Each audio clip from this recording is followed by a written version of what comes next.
Hello, I'm on the beautiful island of Aruba in the Caribbean this week.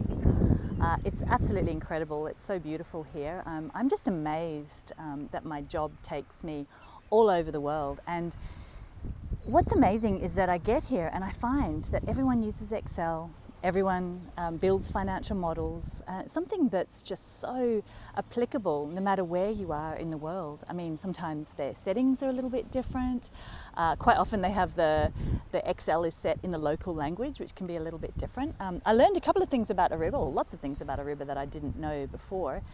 It's very Dutch, so the main language is Dutch, and I kind of expected that because it's so close to America and it's quite American, I sort of expected that everything would be like the US date formatting. I expected that everything would be still quite US, but because it's Dutch, everything's using English date settings.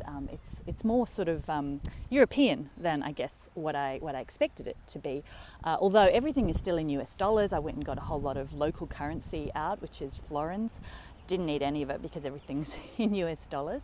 I also found out that the financial year end is in December, which makes things really easy. So we don't have to worry about, in Australia, how we have the 30th of June. When you're building a financial model, you always have to translate everything into financial years. So we don't have to worry about any of that, which is great. The people are just lovely. They're so nice. We've got a big group. We've got 24 people.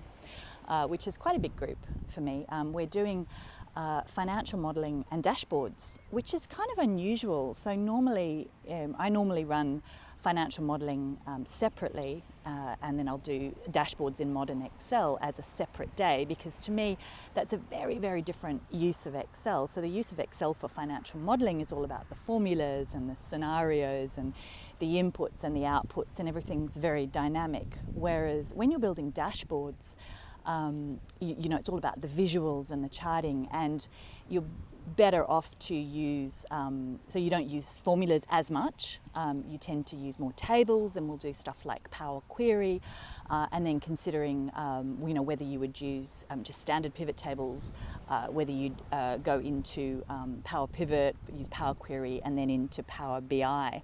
So what we did was we started off yesterday was building everything in Power Query and Power BI. Today we focused on financial modelling, and then tomorrow we're going to bring it all together and do a lot of data visualization and ways of pulling together financial models into dashboards. So I'm looking forward to it. It's our last day in Aruba tomorrow.